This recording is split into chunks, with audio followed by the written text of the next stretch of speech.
Nous sommes le mercredi 21 octobre 2020. C'est la tribune des auditeurs, le mur des lamentations. Bonjour à tous les auditeurs, les inconditionnels de cette émission de libre antenne qui vous donne le pouvoir du lundi au vendredi de parler de tous les sujets, des sujets qui vous turlupinent, on le dit ici, dans cette émission. Il y a donc ce qui turlupine aujourd'hui, c'est voilà, on regarde bien la presse, on sent que ce sont toujours ces mesures, les mesures de restrictions du gouvernement dans ce contexte de Covid-19. Et donc, vous avez sûrement écouté le ministre qui s'est longuement expliqué, le ministre de la Santé, le docteur Guy-Patrick Obiandon, qui s'est expliqué au micro de nos confrère de Gabon 24, il s'est longuement expliqué. Il a parlé des sujets dont on a parlé ici. Il a donc justifié le paiement de 5 000 francs, donc la tarification à 5 000 francs du test Covid-19. Il a également expliqué pourquoi ces restrictions, n'est-ce pas, dans les églises. Alors, je propose qu'on écoute d'abord le docteur Guy-Patrick Obiandon, et peut-être ça va nourrir, pourquoi pas, les échanges dans cette émission. On va, si la technique est prête, écouter d'abord ce premier audio avec, bien sûr, le concours de Bixé. Voilà, on va écouter ce premier audio. Je rappelle que c'est une interview qu'il a accordée sur Gabon 24. Voilà, on va prendre un extrait. On se retrouve juste après. Et la célébration de l'Eucharistie. Mais il faut dire que... Et c'est le cœur même de la célébration eucharistique. C'est le cœur de la célébration eucharistique. Mais la religion, elle est d'abord spirituelle. La religion, c'est pas de la matière. Elle est spirituelle. Lorsqu'on prend la communion, effectivement, c'est pas tant l'action de prendre la communion, mais c'est l'essence spirituelle de cette communion qui est essentielle. Monsieur le ministre, ce qui fait en sorte pourquoi donc avoir ouvert les églises? Vous pouvez assister à une messe aussi bien de manière présentielle qu'à la télévision. Et vous avez cette même satisfaction spirituelle. Donc, à partir de cet instant, on ne va pas rentrer dans les détails. Nous, ce que nous disons, c'est que les lieux de culte, aujourd'hui, sur le plan scientifique, nous suivons tous l'actualité. Est-ce qu'il y a eu des clusters dans les marchés? Est-ce qu'il y a eu des clusters dans d'autres espaces publics ouverts? Mais les espaces qui ont posé problème, ce sont des espaces clos. Et notamment les lieux de culte. On le voit dans d'autres pays. Voilà, dans d'autres pays. Mais au Gabon, on a vu que les marchés sont restés ouverts lors du confinement total, même du Grand Libreville. Aujourd'hui, on exige des tests PCR pour entrer dans une église, pour entrer dans un restaurant. Monsieur le ministre, comment ça se fait quand on n'exige pas de tests pour aller, par exemple, dans un taxi ou au marché de Montréal? Je vais vous expliquer deux choses. Deux facteurs essentiels qui sont déterminants pour la contamination à la Covid-19. Deux, l'environnement dans lequel on se trouve et le temps qu'on passe avec autrui.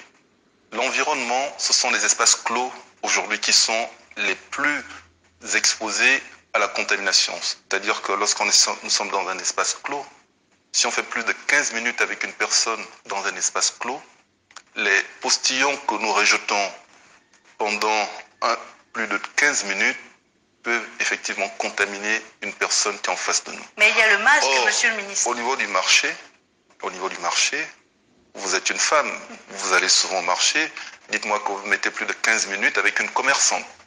Sauf si vraiment vous avez et pourtant les échanges se font très physiques, les gens se... Voilà, donc c'était un extrait vous avez bien compris le ministre comment il a expliqué cette interdiction de l'Eucharistie. Il a dit c'est pas tant l'Eucharistie qui est importante, en fait, c'est l'essence de cela. C'est-à-dire même à la maison, lorsqu'on regarde la télévision, un culte, on a la même sensation qu'on a quand on est à l'église, parce que c'est d'abord une question spirituelle, ce n'est pas matériel, ce n'est pas physique. Un auditeur nous appelle au 066 21 91 16. Allô, bonjour. Oui, bonjour Patrice. Bonjour Monsieur Crépambina.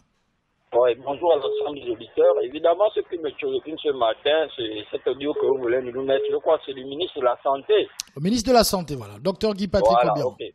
Oh, d'accord, merci. Est-il devenu un spécialiste de la religion lui aussi? Parce que j'ai l'impression que ce monsieur, il a plusieurs casquettes sur sa tête. Hein. Il est par ailleurs chrétien lui-même. Ah, ok, d'accord. Et ça lui donne des qualités intrinsèques pour venir nous expliquer à nous, les Gabonais qui ne connaissons pas, que la religion est d'abord spirituelle. Ok, d'accord. Mais moi, j'ai quelques préoccupations à lui poser à lui, ou à quoi ses collaborateurs. Un bus de transport est-il un espace clos ou ce n'est pas un espace clos? Parce qu'il nous a parlé de faire 15 minutes dans un endroit clos avec une personne probablement infectée. Il y aurait plus de probabilité de contracter le virus que dans un espace ouvert comme un marché. Alors, les bus Sodatra, Transurb, qui transportent les Gabonais et les ressortissants étrangers sur ce sol gratuitement, qui font le plein et qui font des longs parcours où les Gabonais se touchent. Vous pensez que ce n'est pas un moyen de propagation de la COVID-19 et ce sont les églises où la discipline n'est plus à chercher qui vont constituer un facteur aggravant à la propagation du coronavirus. Mais de qui on se fout là? Je vais revenir, merci. Voilà.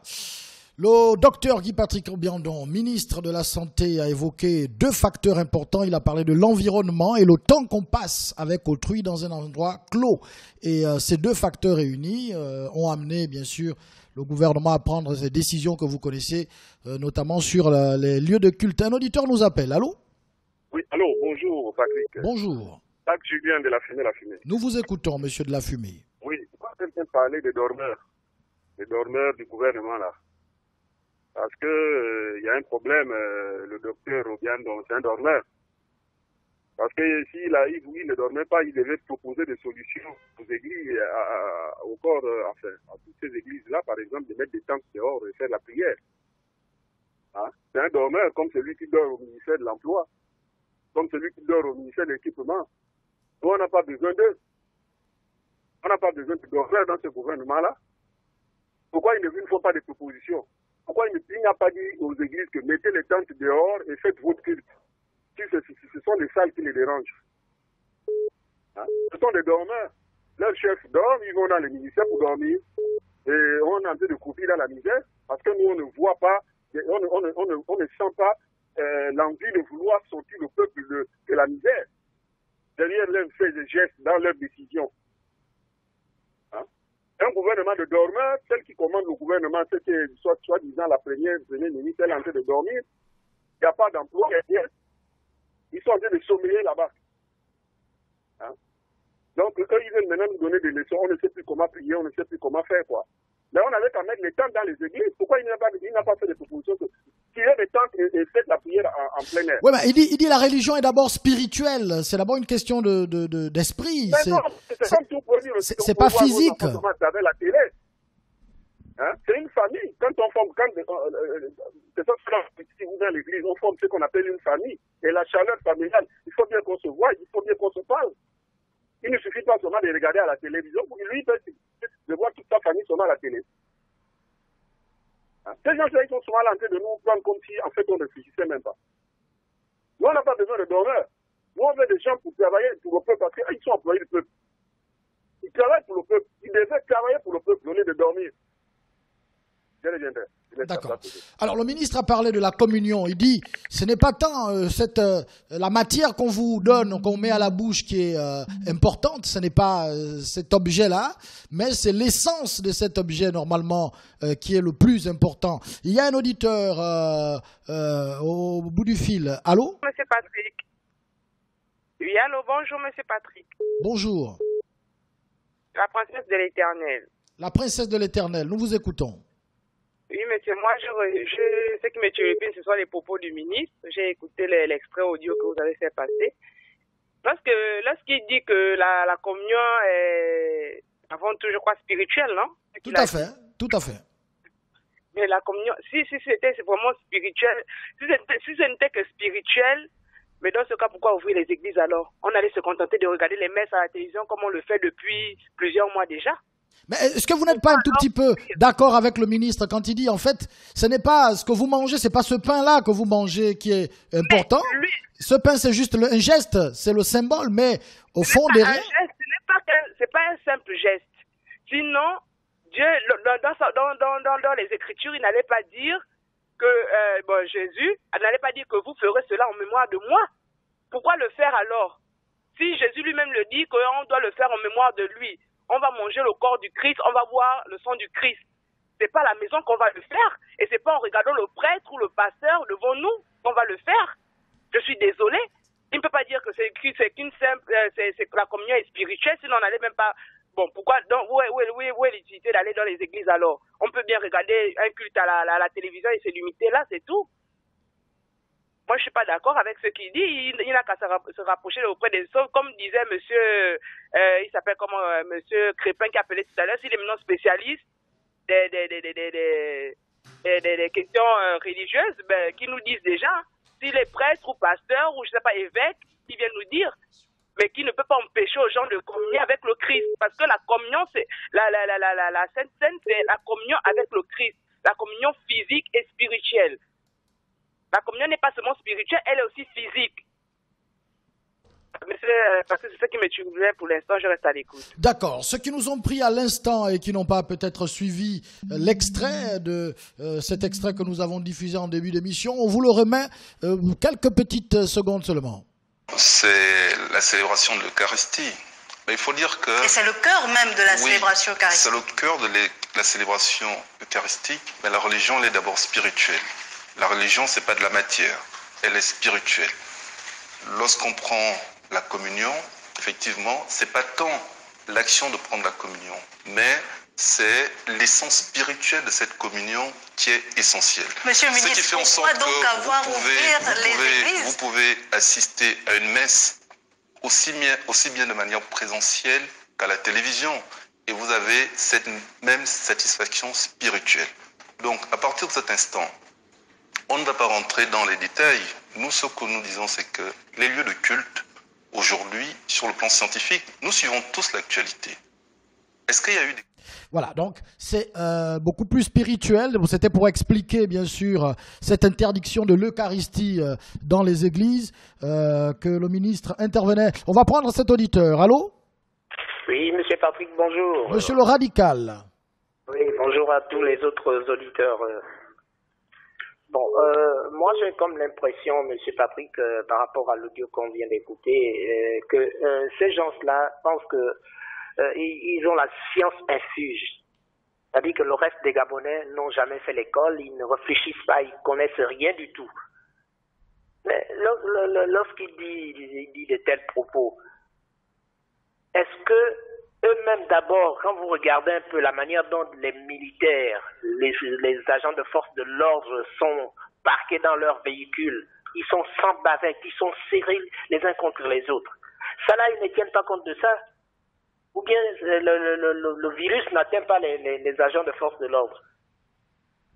Mais à un moment donné, je ne sais pas si, lorsqu'on vient faire des déclarations, lorsqu'on prend des mesures, je ne sais pas s'il y a une partie des Gabonais, c'est-à-dire que les membres du gouvernement et les agents de force de l'ordre, ça c'est une autre catégorie de personnes qui ne peuvent pas être contaminées. Maintenant, le reste des Gabonais, là, ce sont eux qui peuvent avoir attrapé le virus. Mais moi, je ne sais pas, monsieur Patrick. Lorsqu'on parle des marchés, parce que c'est ouvert, on ne veut pas contracter le virus. Et pourtant, on dit que ça reste dans l'air. Et ceux qui circulent... Au marché, le ministre l'a dit, au marché, vous ne passez pas plus de 15 minutes à discuter avec un commerçant. Monsieur Patrick, on ne passe pas 15 minutes à discuter avec un commerçant, mais les gens qui parlent, là, vous circulez dans les rayons, tout ça là, mais quelqu'un qui a parlé, ça reste dans l'air, non, le microbe. Et vous pouvez passer par là et puis le ramasser. Mais je ne sais pas finalement à quoi on joue là, sincèrement. Et les militaires qui sont transportés dans les camions là, les berliers et autres qui sont parqués là, ils font comment? Est-ce qu'ils prennent des mesures de distance? Alors, à un moment donné, moi je ne sais pas finalement pour qui on prend les Gabonais là. Je reviendrai. D'accord, je sais que vous reviendrez, monsieur le radical. Un auditeur vous remplace. Allô? Bonjour, monsieur Patrick. Bonjour, monsieur Stan. Bonjour à tout le monde. Bon, moi je ne sais pas trop en qualité de quoi monsieur le ministre de la Santé s'exprime sur le déroulé d'un culte ou d'une messe. Est-ce qu'il a les compétences de dire comment est-ce qu'un culte ou une messe doit se dérouler? Ah mais c'est pas ce qu'il dit, hein, il dit pas comment ça doit se dérouler. Il explique simplement que la religion est d'abord spirituelle. Mais la décision d'interdire la communion, c'est déjà de dire comment est-ce que le culte doit se dérouler, monsieur Non, Patrick. il dit que c'est l'acte physique, mais ça reste spirituel d'abord la religion. C'est peut-être l'acte physique qui est interdit, mais pas l'acte spirituel. En qualité de quoi il dit que l'acte physique ne doit pas primer sur l'acte spirituel? Si vous pensez que les ministres du culte qui s'érigent contre cette décision-là, ils sont moins pertinents que lui, eux qui sont mieux placés pour en parler, ils disent que ce n'est pas normal. Parce que, eux, ils sont plus pertinents. S'ils disent que ce n'est pas normal, je pense que ce sont eux qu'on doit écouter. Le ministre de la Santé n'a rien à dire à ce sujet. S'il a pris une décision qui est ensuite rejetée par ceux-là qui sont mieux placés pour en parler, mais qu'il reconnaisse qu'il a eu tort et qu'il revienne sur sa décision, pourquoi il doit continuer dans l'erreur? Il est chrétien lui-même, et donc Monsieur Patrick, est-ce que être chrétien signifie qu'on a le droit, on a le droit de parler de la Bible ou de tout ce qui tourne autour du culte mieux que les ministres du culte eux-mêmes? Je pense que ceux qui ont droit de parole là-dedans, ce sont les ministres du culte, les pasteurs, les prêtres. Eux, ils disent que la prise de la communion est fondamentale. Par conséquent, on doit l'appliquer. On doit l'appliquer. Monsieur Patrick, je suis désolé, il n'est pas mieux placé que les ministres du culte pour dire ce qui doit se faire ou pas. Et après, quand il dit que dans un endroit clos, il y a plus de chances de contracter un virus, le virus de la Covid-19, je dis waouh. Si dans l'endroit clos, on respecte les mesures barrières, chacun a son masque, la distanciation physique est respectée, vous pensez sincèrement, scientifiquement que ceux qui sont là auront plus de chances de contracter le virus que tous les gens qui sont au marché, qui se touchent?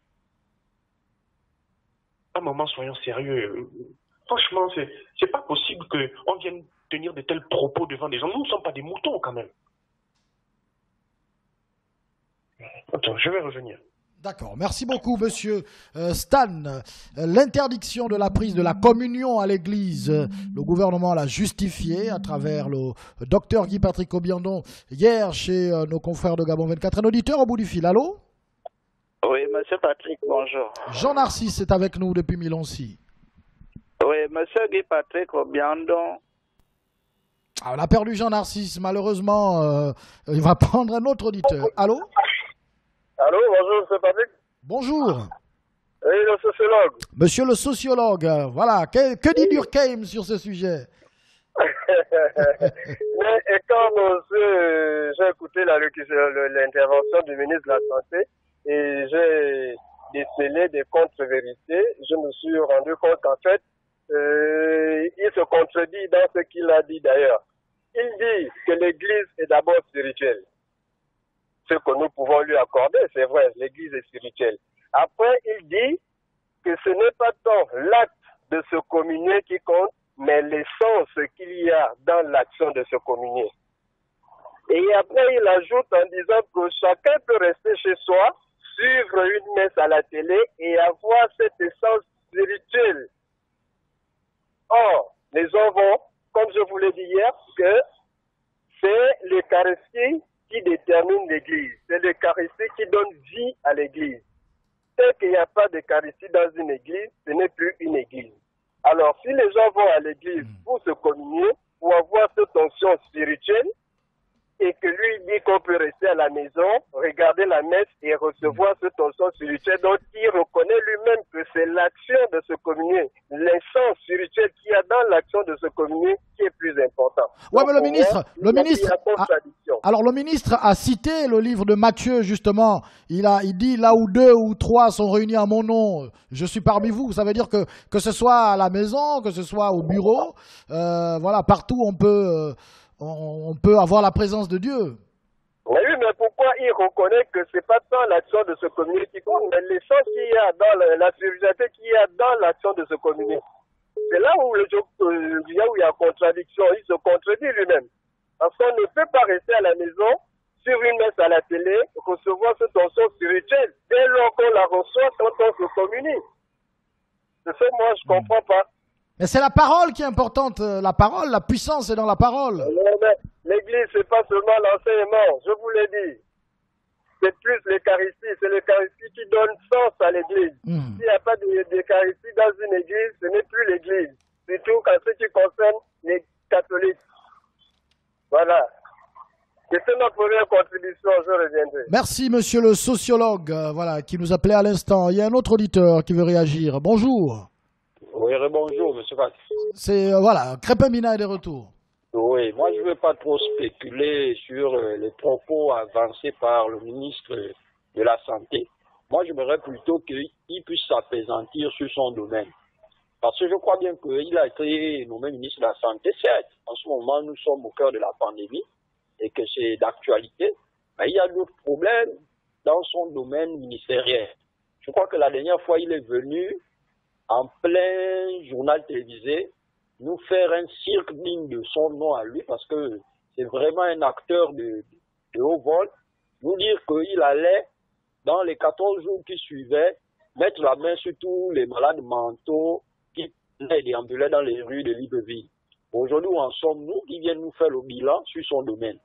Parce que cette affaire de Covid-19, c'est incompréhensible ce qui se passe. Parce qu'on ne peut pas comprendre. Je pose la question, pas nécessairement à vous, monsieur Patrick. L'Assemblée nationale, donc le palais là-bas, c'est pas un endroit clos.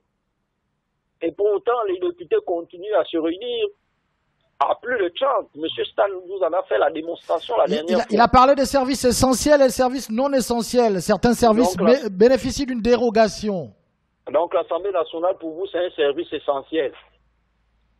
Qu'ils se réunissent par vidéoconférence, ça changerait quoi? C'est un service essentiel qu'ils doivent absolument se rendre pour aller s'asseoir et parler sur des choses qu'ils ne réalisent jamais. Enfin, je vais revenir. D'accord. On sait que vous allez revenir. Il y a un auditeur qui remplace tout de suite monsieur Crépin Mina. Allô, bonjour. Monsieur Patrick. Jean-Narcisse qui est de retour. Je disais que Guy Patrick Obiandon n'est pas leader religieux. Il n'a pas entré dans ce domaine-là.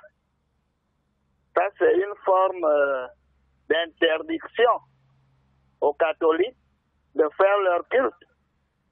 Parce que pour les catholiques, l'Eucharistie, c'est déjà une religion pour eux. Ils sont déjà habitués à le faire. Monsieur Jean-Narcisse. Oui, monsieur Patrick. Quel est l'intérêt pour un gouvernement qui est composé en majorité des chrétiens quand même d'empêcher une telle célébration dans l'Église? Mais justement, ce gouvernement a des soi-disant chrétiens qui ne maîtrisent pas la parole de Dieu. Est-ce que ce n'est pas la priorité à la santé d'abord, la santé des populations? La santé est prioritaire, mais la religion, comment on appelle ça? On ne peut pas, la religion est plus importante que, comment on appelle ça, que tout le reste. La communion avec Dieu, c'est plus important que tout le reste. On ne peut pas dire à un prêtre de ne pas, à un fidèle de ne pas prendre sa communion. C'est vrai que c'est physique, mais c'est aussi spirituel, comme il a dit. Mais il n'a pas entré dans ce domaine-là. C'est de leur interdire de célébrer leur culte. C'est une forme d'interdiction. Ils n'ont rien accepté. En tout cas, ce que j'aimerais dire au Monseigneur Ibaba, de fouler aux pieds ce que le gouvernement est en train de faire. Et on verra la suite. Ça, c'est une forme de rébellion, M. Patrick. Ils sont en train de pousser aux gens à la rébellion. Ce n'est pas possible. Comment on va aller dans une église pour un fervent catholique, et tu vas lui interdire de prendre sa communion, alors que quand je vais sur le malien, je donne mon argent et il me donne le pain. Où est la différence? Quand lui va, comment on appelle ça, en bolo, il prend l'article, il donne l'argent avec quoi? Avec, comment on appelle ça, électroniquement, ou bien il prend l'argent dans sa poche et il remet à la caissière. Le Covid-19 n'est pas ici au Gabon. C'est ailleurs, c'est pas ici. Ils n'ont qu'à arrêter leur cinéma. Ils n'ont qu'à arrêter leur cinéma. Nous sommes fatigués. Nous sommes fatigués d'être confinés. Nous sommes fatigués de leurs ajustements. Merci. Merci, monsieur Jean-Narcisse. Allô, un auditeur vous remplace. Oui, monsieur le radical, je crois. Oui, bien sûr. Alors, Lorsque l'on dit que c'est une manière de protéger les populations, monsieur Patrick, j'ai dû entendre quelque part dans leur déclaration que gouverner c'est prévoir, monsieur Patrick. Mais attendez un peu. Lorsque l'on essaie de voir la manière avec laquelle ou la manière à laquelle ces personnes-là ont géré ce pays-là, est-ce qu'ils ont prévu, ils se sont dit que gouverner c'est prévoir? Lorsqu'on voit tous ces manquements-là dans tous les domaines d'activité, est-ce que ces gens-là se sont préoccupés, ne serait-ce que seul instant, aux populations gabonaises? Sur quel domaine on peut les féliciter que ces gens-là ont eu quand même à avoir la clémence d'esprit de penser au peuple gabonais? On peut citer ne serait-ce qu'un seul? Moi, je dis non. Lorsqu'on prend le domaine de l'éducation nationale, c'est nul. On voit les infrastructures, c'est nul. Et vous voulez qu'on dise quoi dans tout ça là? Ils ont dit qu'ils devaient soutenir les populations durant cette pandémie-là. Ça a été complètement un fiasco et c'est nul partout. Et on vient là pour continuer à asphyxier les gens avec des mesures qui ne cadrent même pas avec les fondamentaux. Et ça là, vous pensez qu'on va toujours applaudir, M. Patrick? Je dis non. Je dis non et non, c'est non. Parce que même leur pléthore de députés qui sont à l'Assemblée nationale ne peuvent pas se lever parce qu'ils sont tous acquis pour la même cause. Ils décident tous pour le même objectif. Moi, je dis sincèrement, tous autant que nous sommes, on vient ici, c'est pour décrier, dire que ces mesures qu'ils ont eu à prendre ne tiennent pas la route. Ça n'a pas de sens d'y être. Parce que lorsqu'on regarde un peu la manière avec laquelle ils ont géré cette pandémie-là, ils veulent se dire qu'ils ont pris ils ont pris les choses à bras le corps. Mais sincèrement, moi je dis que si réellement ce corona-là se vissait au Gabon, on n'en serait pas là, on ne parlerait pas de ce que nous sommes en train de dire là. Parce que les gens se côtoient dans les taxis, les gens se côtoient dans certains édifices, les gens pratiquement de partout. D'accord. Allez-y voir comment les gens se frottent partout. Mais apparemment, la situation est stable. Qu'on laisse les gens un peu tranquilles, là, je reviendrai. Merci beaucoup, monsieur le radical. Allô? Oui, monsieur Patrick, bonjour. Bonjour. Salut aux auditeurs. Bon, monsieur Patrick, c'est Michel Dezangue. Nous vous écoutons. Nous vous écoutons, monsieur Michel Dezangue. Ouais, monsieur Patrick, ça en est un peu trop. C'est une désolation. Parce que, normalement, quand il est dit l'ignorance, c'est un fléau, c'est une maladie. Tout comme la corruption et tout le reste qu'il faut combattre dans un pays. C'est ce qui amène une maladresse de diriger un pays. Parce que c'est pas quand même un petit pays comme le Gabon qui a à peine 1,9 million d'habitants ou 800 d'habitants. Même si on va prolonger, essayer de convertir en 2 millions, ça c'est pas un pays avec le même budget que le Cameroun, 3 000 milliards. Le Cameroun a 25 millions d'habitants. Le Gabon est en train de je ne sais pas, avec tout ce qu'on nous amène. Hein? C'est un manque de sérieux, M. Patrick. Ils se sont mis au piège, ils se sont fait attacher eux-mêmes. Hein? Maintenant, là, ils ont pris de l'argent, et il faut qu'ils justifient cet argent. Il faut tuer le Gabonais par tous les moyens. Ça, c'est quelle affaire, ça? Qu'est-ce que la population du bas, comme nous, on a eu dans tout ça? Mais il y a les bolides qui circulent dans toute la ville, mais c'est pas et on dit un pays qui n'a pas d'argent. D'accord. C'est quelle affaire, ça? On va donner la parole à notre auditeur. Je vais revenir, M. Patrick. D'accord, mais revenez, vous avez la possibilité de le faire. Allô? Oui, bonjour M. Patrick et bonjour à tous les auditeurs, particulièrement M. Stan. D'accord, on vous écoute. Bon, M. Patrick, moi, ce qui me tue depuis ce matin, j'ai écouté un peu hier mon papa en veille. Moi aussi, je me pose aussi la même question. Nous ici, aujourd'hui, nous lamentons tous les jours. Tous les jours, nous lamentons, la population se lamente. Mais moi, je me pose des questions ici. Cette radio, s'il est vraiment écouté, par nos soi-disant opposants, où est-ce que sont ces opposants aujourd'hui? Moi, je me demande un peu, les opposants gabonais sont où? Le Gabon est en train d'aller, je ne sais pas dans quelle direction. Ils sont là silencieux. Comme papa me disait hier, il y a un qui disait qu'après 2016, j'irai jusqu'au bout. Il y a beaucoup qui sont en train de gravir maintenant les murs de la présidence. Aujourd'hui, nous sommes où? Il nous reste combien? Il nous reste, je crois, 2 ans et demi. Mais ils sont où aujourd'hui? Ces opposants-là, ces leaders politiques gabonais sont où, M. Patrick? Je ne comprends pas.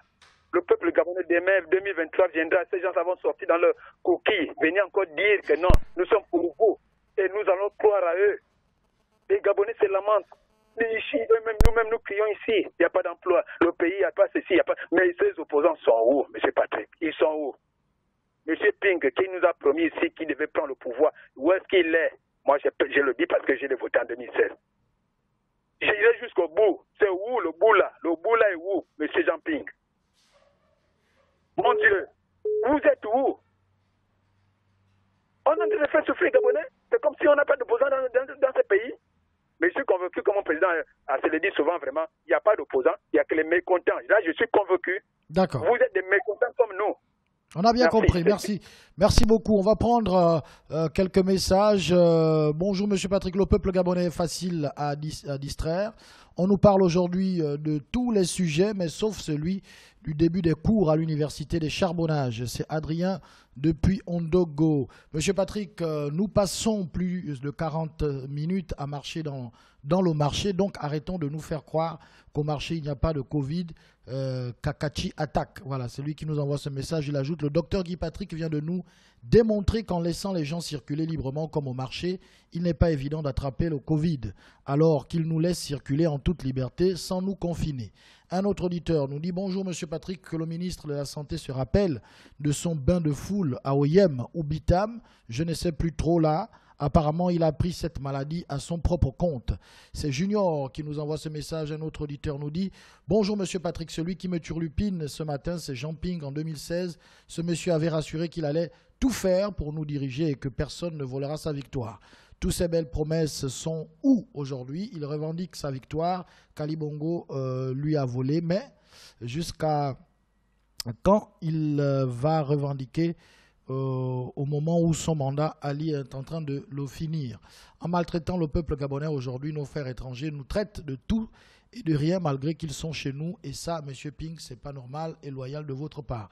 On va écouter un autre extrait, parce que là, il explique pourquoi le test est passé de 0 francs à 5000 francs. Et on revient juste après.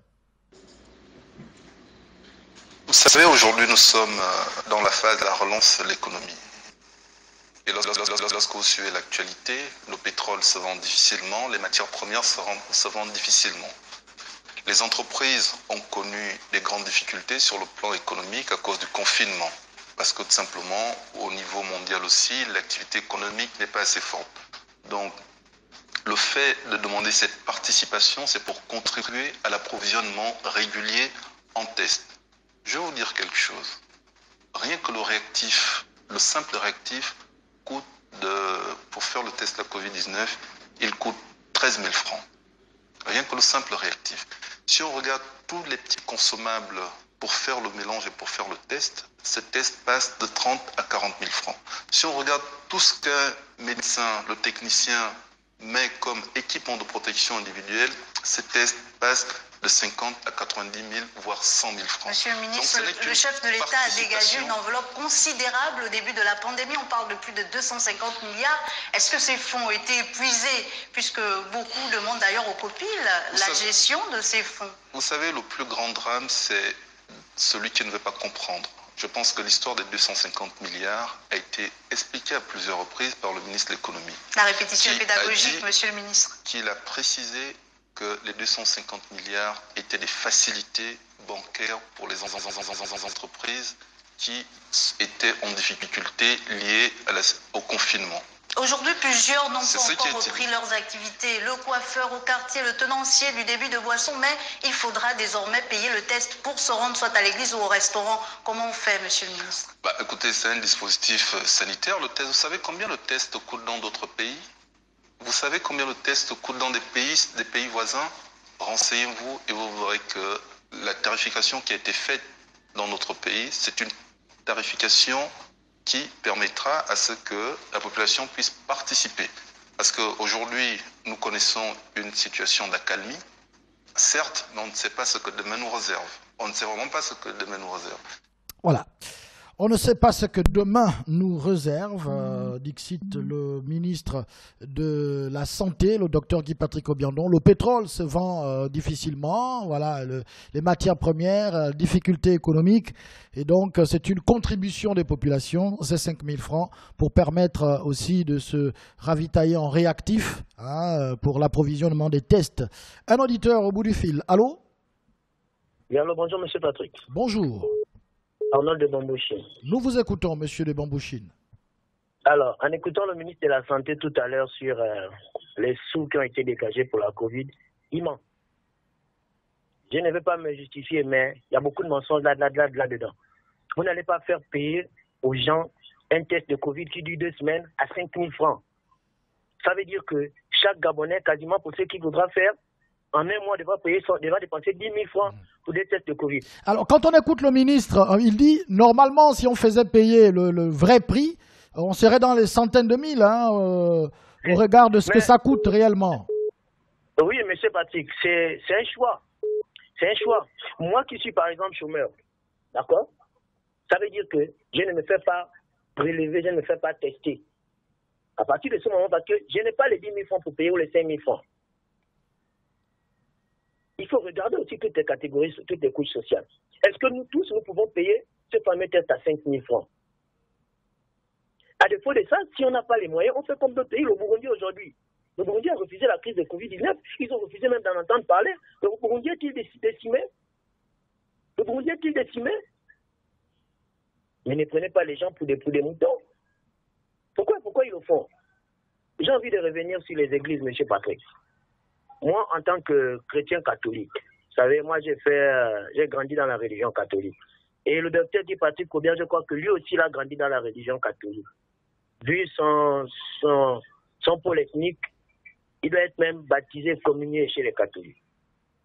Ce que j'ai envie de faire savoir aux membres du gouvernement, c'est que l'Eucharistie est l'essence même de la vie d'un chrétien catholique. Ah, il a reconnu lui-même. Oui, il a reconnu, M. Patrick, il a reconnu. Mais il a dit que c'est le côté spirituel qui est important, ce n'est pas l'acte physique. Oui, c'est vrai qu'il y a le côté spirituel. Mais ce côté spirituel vient de quoi, M. Patrick? Il y a un terme qu'on utilise dans le catholicisme, qui est la transsubstantation, qui se définit par le changement total de la substance du pain et du vin à la substance du corps et du sang du Christ au moment de sa consécration pendant la messe. D'accord? Donc, à partir de ce moment, si tu crois ou tu ne crois pas, les catholiques croient à l'effet de la transsubstantation. Donc, s'ils croient à ça, il faut laisser les gens dans leur croyance. Dire à un catholique de partir à l'église et ne pas prendre la communion, c'est en fait, c'est immoral. C'est immoral parce qu'il y va pour ça. Il croit qu'en prenant sa communion, il prend le corps du Christ et il s'identifie à ça. Voilà, donc c'est juste pour dire au ministre de la Santé de savoir quelles sont les croyances. Les gens, c'est comme aller dire à des bouddhistes, faites une cérémonie de bouddhistes sans feu. Sans de bois sacré. Ça n'a pas de sens. À un moment donné, je suis à l'écoute, merci. Restez à l'écoute, bien sûr, monsieur de Bambouchine. 070 21 91 16. Il faut que les populations contribuent pour l'achat des réactifs, pour l'approvisionnement des tests. Dixit le ministre de la Santé. Un auditeur en ligne, allô? Oui, monsieur Patrick, c'est moi qui reviens. Monsieur Crépin Binard, nous vous écoutons. Oui, si moi j'étais à la place de l'archevêque de l'IBV, monsieur Ibaba, je devrais excommunier le ministre de la Santé. Je devrais même le radier même des listes des adhérents, des chrétiens de l'Église catholique. Parce que ce monsieur, à ce qu'il semble, il semble se foutre pas mal des communautés religieuses, et notamment des chrétiens.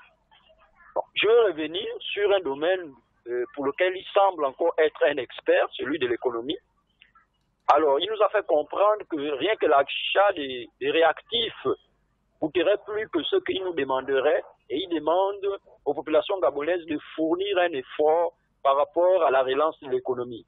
Dois-je lui apprendre, moi qui ne suis pas un expert d'économie, que nous, en tant que Gabonais, nous participons déjà aux efforts de cette économie en payant de nos taxes. Vous qui êtes, par exemple, là, si vous percevez un salaire, vous avez l'IRPP qu'on vous coupe. Vous avez encore d'autres taxes comme ça, annexes qu'on vous coupe, qu'on fonctionne dans vos salaires. Sans pour autant oublier encore toutes les taxes qu'on peut payer dans les différents magasins. Vous avez la CSS, tout ça, et toutes les taxes sur les factures d'électricité et autres. Donc il ne va pas venir nous dire que c'est à nous qu'il va demander de relancer l'économie gabonaise.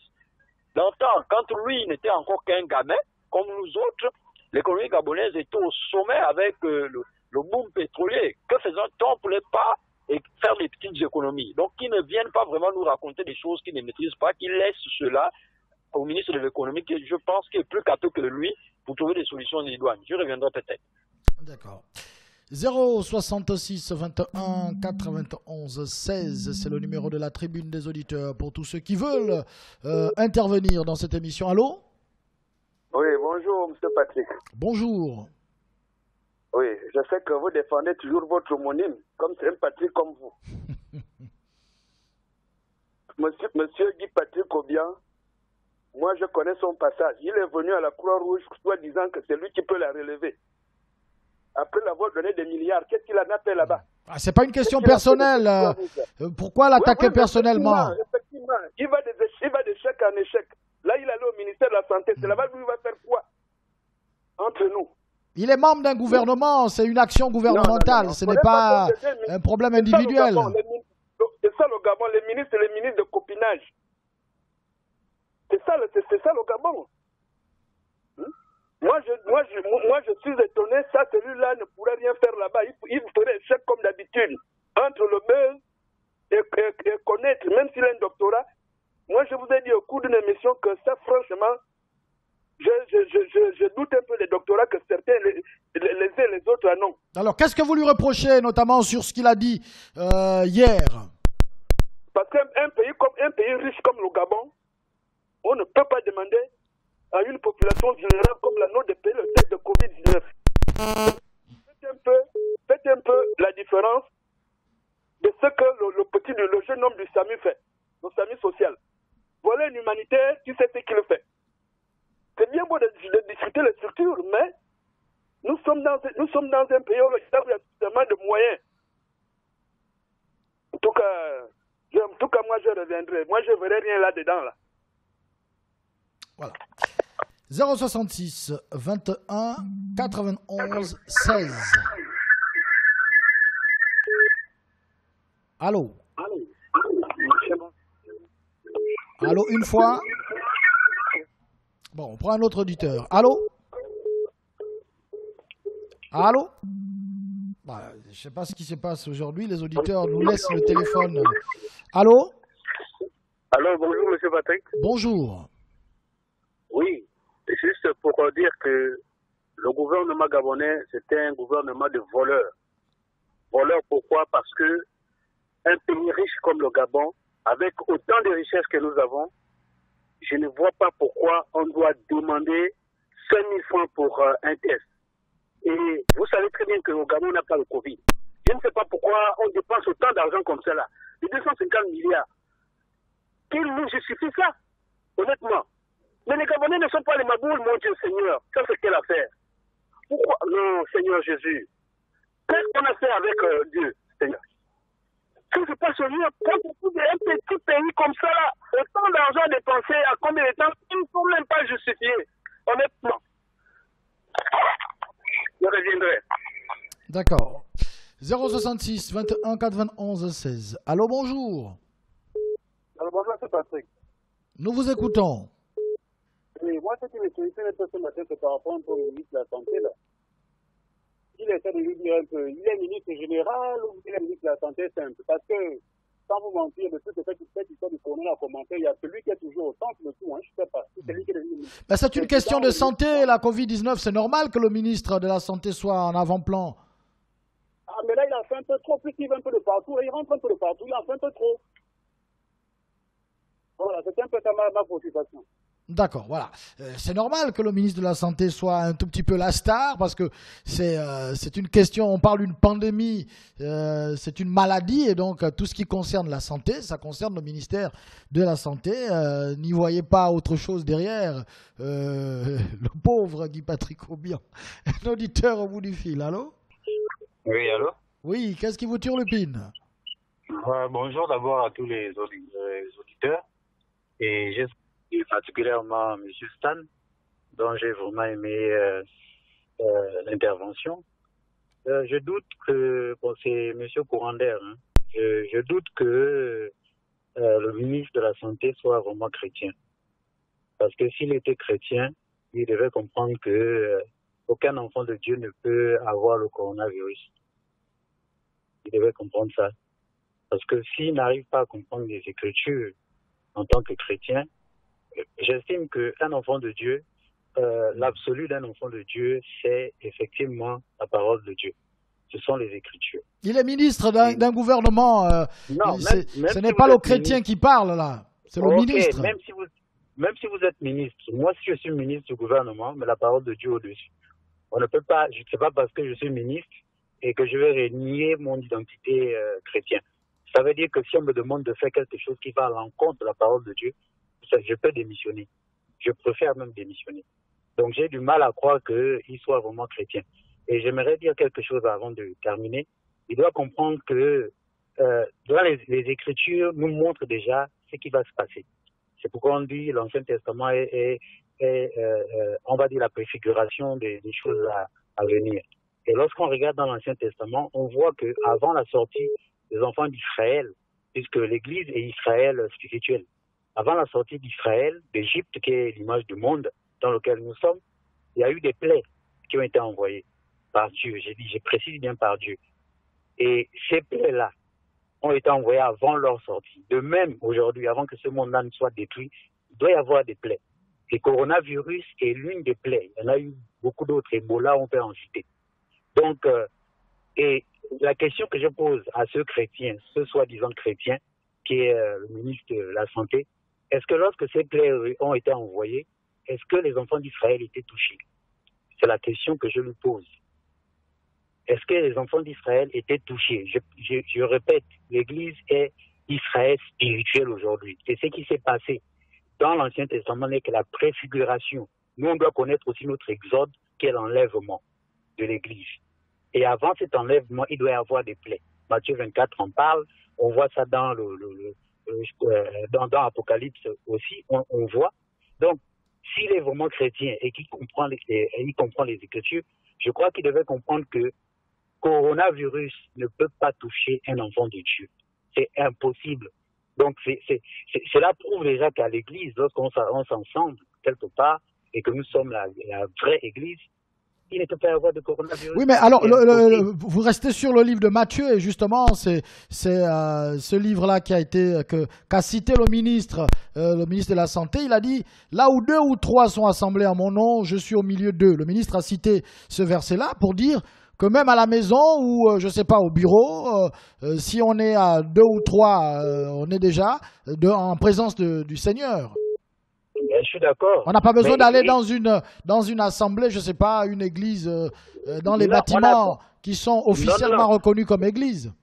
Ok, le fait de pouvoir citer ce verset ne contredit en rien le fait que les gens puissent s'assembler quelque part. Ça ne contredit pas cela. Moi, je pense que le ministre de la Santé ne connaît pas la définition de l'Église. Alors, enfin, quand il dit là où 2 ou 3, peut-être c'est pour justifier les 30 personnes, parce que 2 ou 3 déjà, la Bible dit là où 2 ou 3 sont assemblés, à mon nom je suis au milieu d'eux, donc on n'a pas besoin d'être plus de 30. Non, c'est une interprétation particulière et les Écritures elles-mêmes interdisent cela. C'est son interprétation à lui. Donc il faut qu'il y ait des milliers de personnes rassemblées.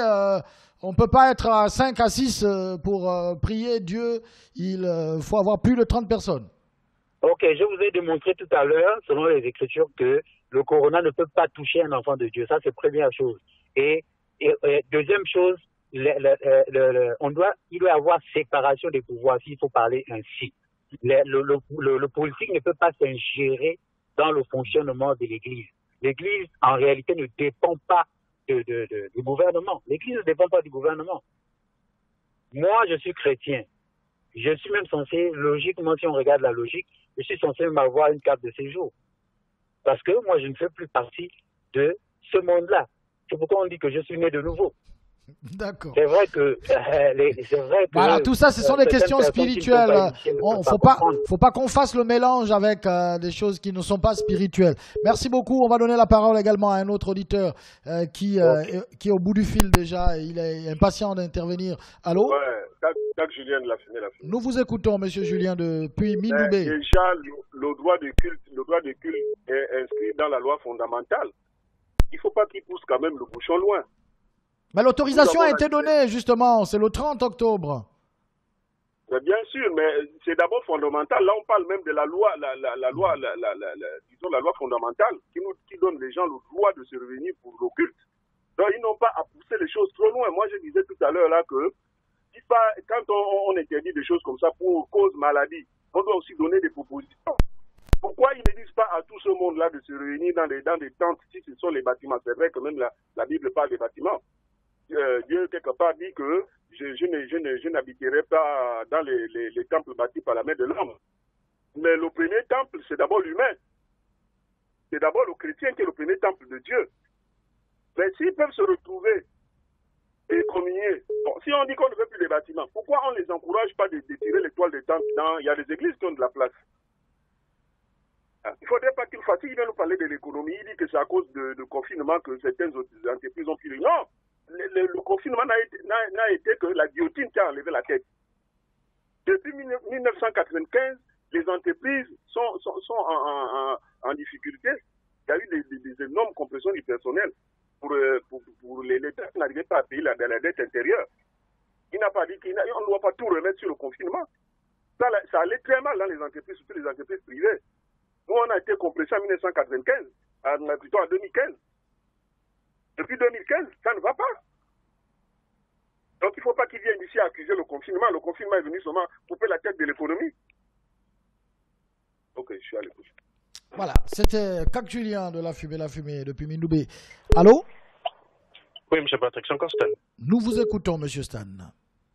M. Patrick, vous savez, en science, un argument comparatif qui s'appuie ou qui s'éloigne d'une logique dichotomique est dénué de toute pertinence. Alors, personne n'a compris à part vous, ce que vous venez de dire. Soyez plus clair là. En fait, je veux dire que quand on veut comparer deux éléments, monsieur, quand on veut faire une comparaison plutôt, il faut avoir deux éléments. On ne peut pas avoir un seul élément et faire une sorte de comparaison. Ça ne tient pas. C'est même idiot de vouloir le faire. Monsieur Guy Patrick Obiandon nous dit que la décision concernant les restaurants a été prise parce qu'ailleurs, on constate que les restaurants constituent des clusters. Il fait allusion ici à l'Occident, M. Patrick. Mais est-ce qu'une étude chez nous a été réalisée également pour démontrer que les restaurants peuvent constituer des clusters? Pourquoi s'appuyer sur un constat qui a été fait ailleurs pour prendre des décisions nous concernant ici? Ce n'est pas parce que les restaurants constituent des clusters en Occident qu'ils constitueront également des clusters chez nous. Les effets du coronavirus en Occident n'ont pas été les mêmes en Occident que chez nous. Donc comment venir sur une antenne et sortir des propos pareils? Vous voyez, même quand on veut donner du respect ou avoir de l'admiration pour quelqu'un, on ne peut pas. Les gens qui le connaissent disent que c'est quelqu'un de brillant, mais je tiens quand même à rappeler que ce n'est pas parce qu'on a un doctorat qu'on est brillant. Attention, et avec de tels propos, il le démontre de façon vraiment brillante. Que le doctorat n'est pas synonyme, je ne sais pas, d'élévation au niveau intellectuel. Parce que là, c'est quand même grave. Leurs partenaires historiques, tels que le FMI, la Banque mondiale, pondent des rapports quasiment tout le temps. Un des derniers en date montre que plus de 600 000 Gabonais vivent avec moins de 600 francs par jour. Bon, M. Guy Patrick Obiandon, ministre de la Santé, docteur en doctorat, vient nous dire que ces Gabonais-là doivent participer à la relance économique en payant un test à 5 000 francs. Il peut nous dire où ils vont trouver cet argent-là, si ces gens n'arrivent pas à se nourrir déjà. C'est terrible quand même. Il pleut, et qu'il pleuve. Si cette pluie peut essayer de laver les esprits de ces gens, ce serait vraiment excellent, quoi. Allez, je suis à l'écoute, M. Patrick. Merci beaucoup, Monsieur Stan, qui nous appelait à l'instant. Le test passé de rien à 5 000 francs à CFA. Le ministre l'a justifié. Il faut que les Gabonais participent. C'est une participation, hein, parce que si c'était vraiment le paiement, parce qu'à entendre le ministre, on paierait peut-être plus de 100 000 francs. Lorsqu'on regarde déjà les réactifs, il a dit ça coûte 13 000 francs déjà un réactif. Et donc si on prend encore les équipements du personnel qui est chargé de réaliser le test, si on prend alors beaucoup d'éléments, les consommables, etc., on est au-delà de 100 000 francs, alors que 5 000 demandés, c'est juste une contribution pour les populations. Un auditeur nous appelle déjà. Allô? Oui, monsieur Patrick. C'est Michel Dozongue. Nous vous écoutons, monsieur Michel Dozongue. Mais vous voyez que quelqu'un qui n'a pas la connaissance au niveau de quelque chose, c'est ce que je disais que c'est l'ignorance, c'est une maladie. Monsieur Patrick, pour ne pas diminuer la valeur du ministre, mais je sais très bien qu'il est vraiment charismatique à son travail. Parce qu'on est habitué à ça au Gabon. Tu as appris l'économie, on va te mettre à la santé. Si tu as fait la santé, on peut te mettre magistrat ou bien avocat. On connaît ça depuis. Mais tu ne peux pas t'en sortir. Lui-même en tant que ministre, s'il est vraiment ministre de la santé, je ne sais pas s'il peut aller admirer. Ah, on a perdu l'auditeur. On va donc marquer une petite pause. Je vais rapidement lire les deux petits messages que j'aperçois. Alors, on dit, où est passé l'argent volé de l'argent de la dette intérieure pour contribuer au manque financier de la crise sanitaire? Vous avez des milliards de francs dans vos banques. Pourquoi ne pas sacrifier, pourquoi ne pas se sacrifier en enlever une somme de 10 millions dans chaque compte du ministre? Le peuple n'a rien. Un autre auditeur dit: bonjour Monsieur Patrick, les Gabonais sont juste en train de rembourser tout ce qui a été donné par le gouvernement pendant le confinement. Rien n'est cadeau, c'est Donald de la Forêt. Il dit: Transurb n'est pas gratuit, ne vous réjouissez pas, on le paye quelque part. Monsieur Patrick Stan a raison, on ne dirige pas un peuple avec des diplômes, mais plutôt avec de la sagesse. On va marquer une pause. Et on revient dans quelques petites minutes. 93.5 FM. De lundi à vendredi. 8h, 9h50. Entre musique.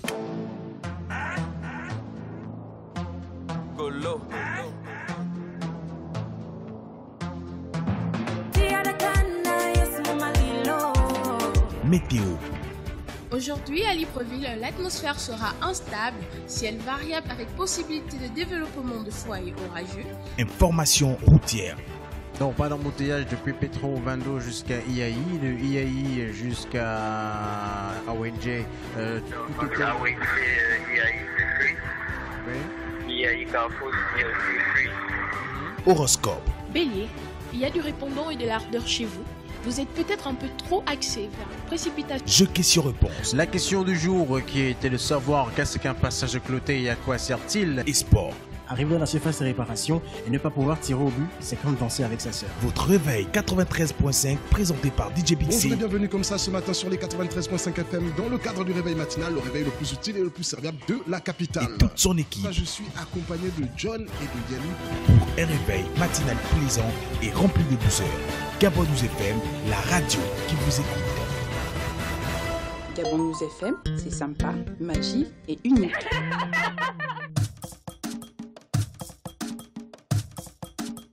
Afrique Rambouré.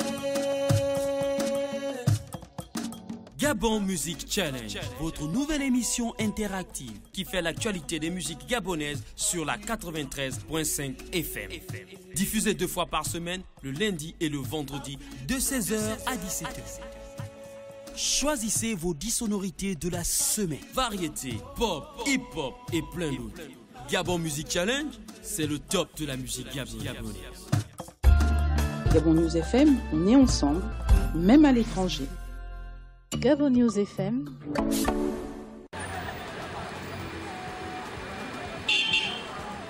Mako. Oh oui, Mako. Oh, tu es au courant qu'à Gabon News, là-bas, il y a les petites annonces? Bien sûr que oui, ma chérie, je le suis. D'ailleurs, j'utilise cette plateforme pour promouvoir tous mes événements tellement intéressants. Ah, mais tu es méchante, tu ne m'as même pas dit ça. En tout cas. Et à quel moment elles sont diffusées? C'est du lundi au vendredi à 10h15 et 18h15. Mais ça va, hein? En tout cas, et on fait comment pour déposer ces annonces-là? Mais c'est très simple. Il suffit de te munir de 20 000 francs et d'appeler au 077 94 08 34 ou de te rapprocher de Gabon News qui est situé au quartier Montassin. Tu vois l'école Sainte-Thérèse là, juste en face. Et tu verras ton annonce sera diffusée 2 fois par jour pendant 5 jours. Attends, tu as dit combien? 20 000 francs CFA. En tout cas, nous tous on est là-bas. Hein. On se donne rendez-vous à Gabon News FM du lundi au vendredi à 10h15. Je note bien. Et 18h15 pour avoir la crème des offres de la capitale. Gabon News FM, c'est une équipe dynamique, une variété d'émissions et une coloration musicale. Deuxième partie de cette émission, oui c'est la dernière partie d'ailleurs, deuxième partie de cette émission de la tribune des auditeurs, le mur de lamentation, il y a des messages, permettez s'il vous plaît à ceux qui appellent, attendez d'abord, on va rapidement lire quelques messages qui sont arrivés. Alors un auditeur nous dit l'éducation a foutu le camp. Non, je crois que c'est... Non, voilà. Bonjour Monsieur Patrick et à l'ensemble des auditeurs. C'est vraiment décevant, donc il faut aussi faire les tests de Covid avant de monter dans les taxis ou de rentrer chez nous, ou bien nous ne voulons plus de mariage avec ces dirigeants. Et d'abord, il n'y a jamais eu mariage avec eux, c'est fini, laissez-nous tranquilles. Un autre auditeur nous dit bonjour Monsieur Patrick et à tous les auditeurs, si je suis bien l'intervention du ministre, il n'y aura pas école avant la fin de la pandémie. Les salles de classe ne sont-elles pas des espaces clos? Voilà. Un autre auditeur nous dit, alors, bonjour Monsieur Patrick, sur le sujet de la communication, le ministre a raison. Ce verset est une parabole qui tout simplement veut dire partager la parole. Et c'est ça le fait, c'est ceci en mémoire, c'est ça le fait, ceci en mémoire de moi dont il s'agit. Mais lui, en tant que chrétien, voit-il normal que les églises soient fermées?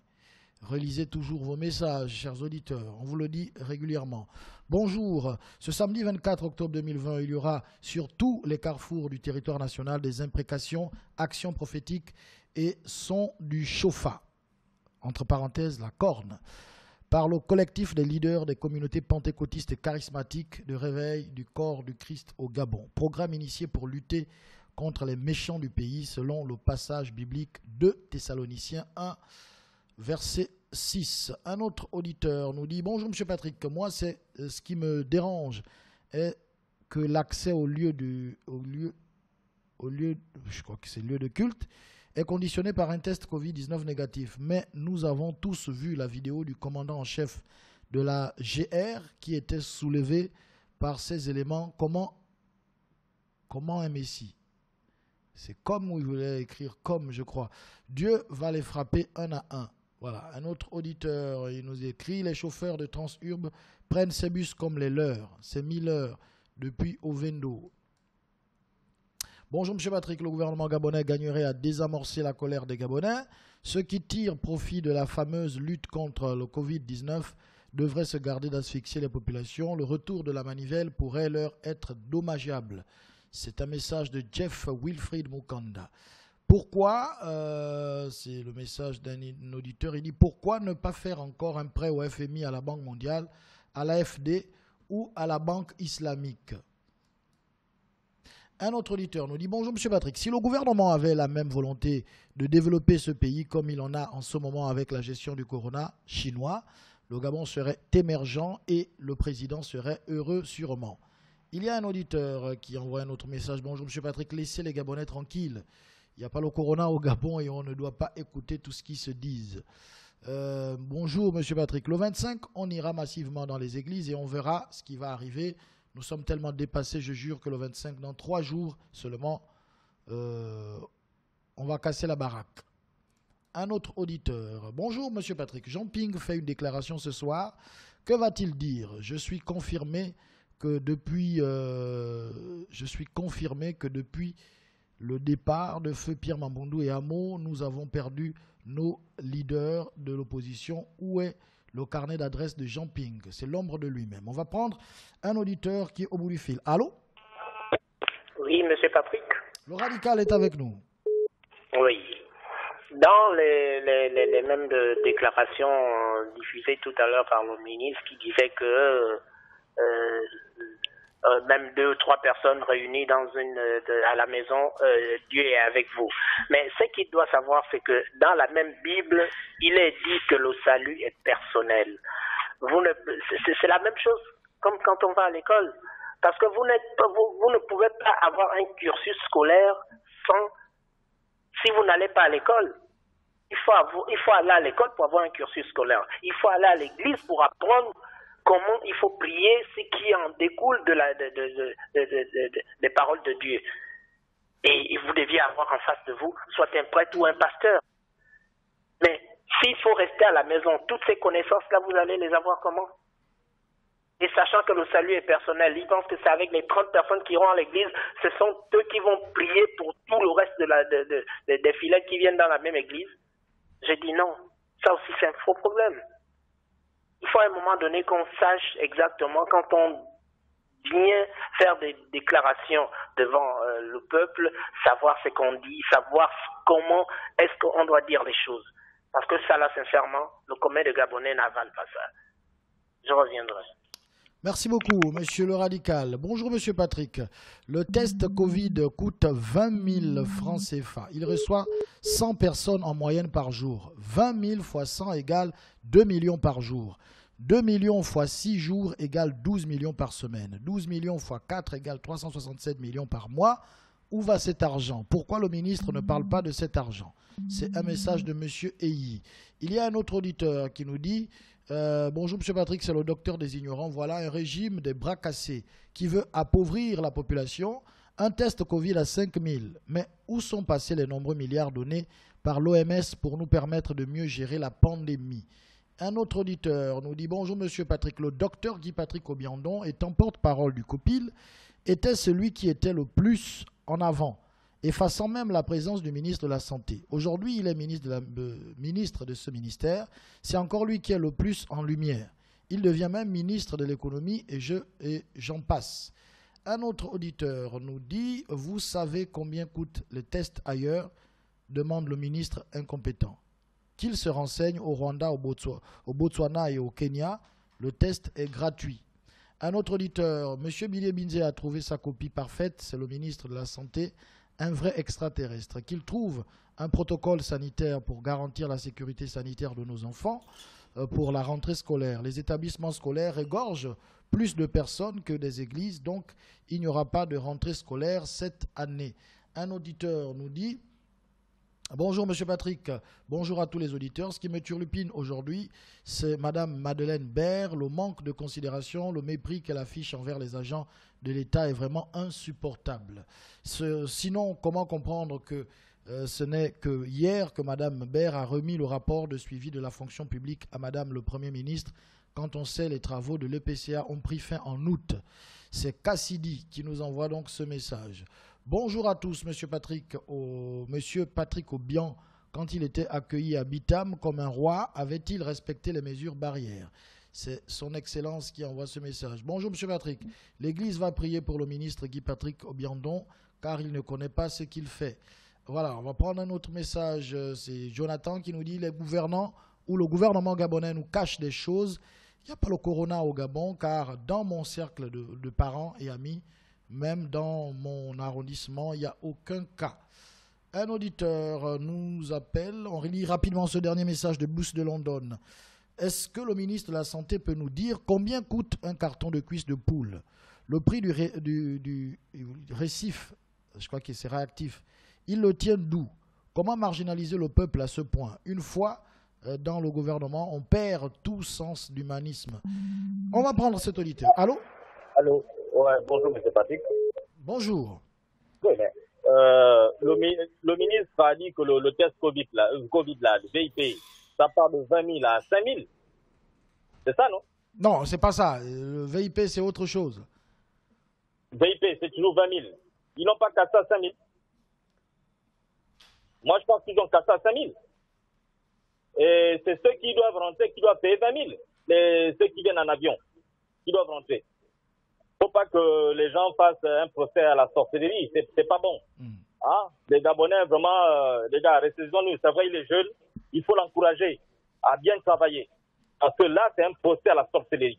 Et j'aimerais un peu interpeller le monsieur qui a parlé avant. Allô? Oui. Il ne faut pas donner de mauvaises informations aux populations qui vous écoutent. Il n'a pas été question de ramener le test à 20 000, à 5 000. Hein. Ne donnez pas de mauvaises infos ici. Ah, il y a celui qui a appelé avant Cac Julien, qui a dit ceci, que le coronavirus ne touche pas les chrétiens. Mais moi, je pense que ça, c'est un fanatique. Il faudrait qu'on respecte les chrétiens. Donner des affirmations comme ça, c'est pas une bonne chose.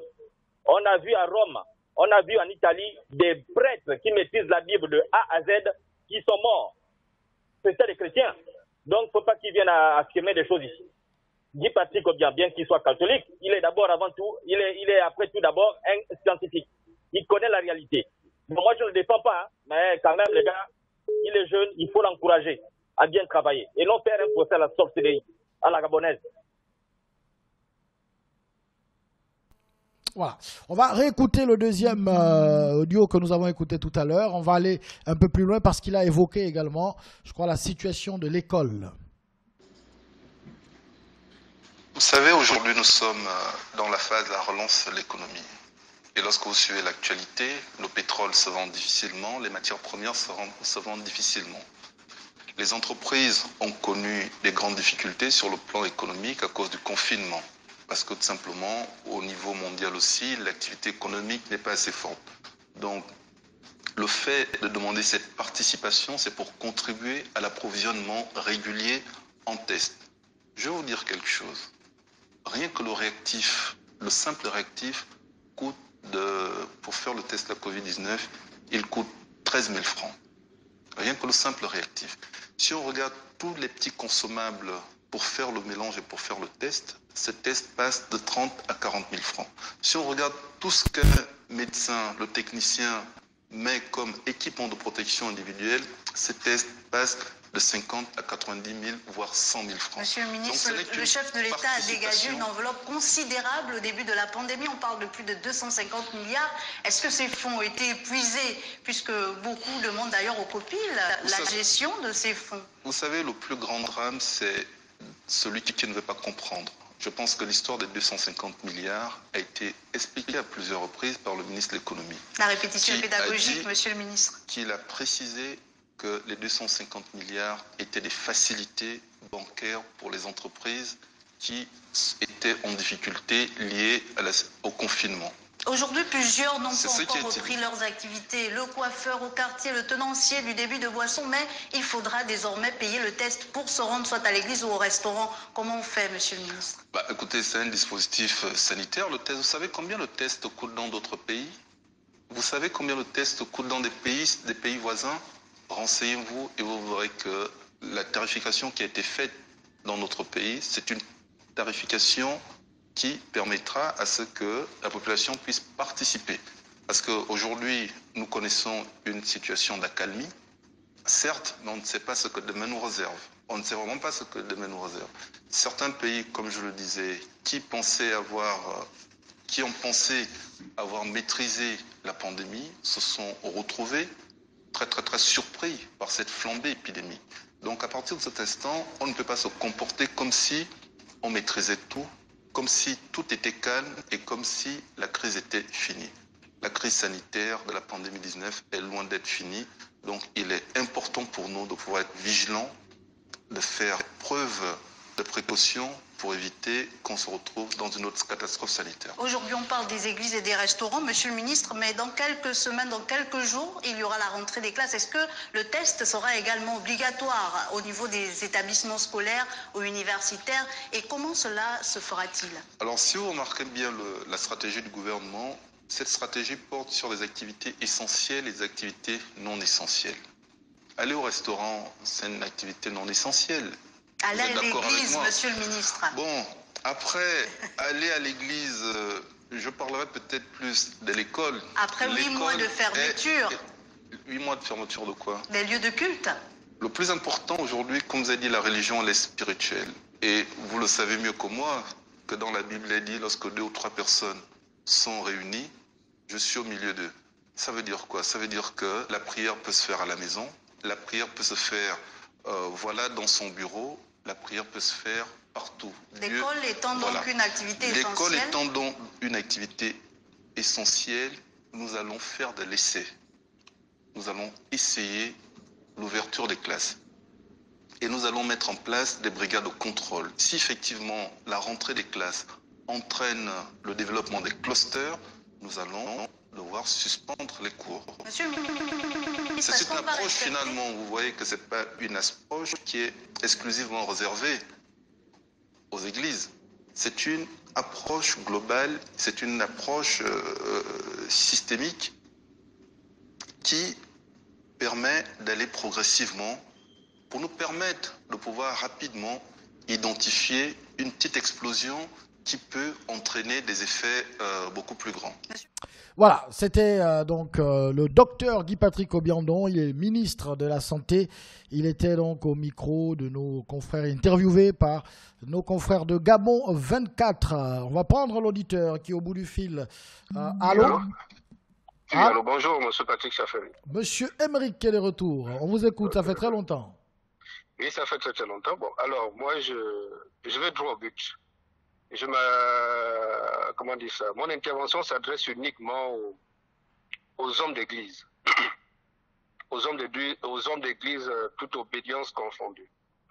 Monsieur Patrick, lorsque cette pandémie battait son plein, aucun homme d'église, j'ai dit bien aucun homme d'église, ne s'est levé pour dire prions pour la nation, prions pour donner la force aux hommes, aux femmes de santé et au gouvernement qui se bat et qui met les moyens pour combattre cette pandémie. Tout homme de Dieu confondu, tous se sont rabattus chez eux sans même reconforter leurs fidèles.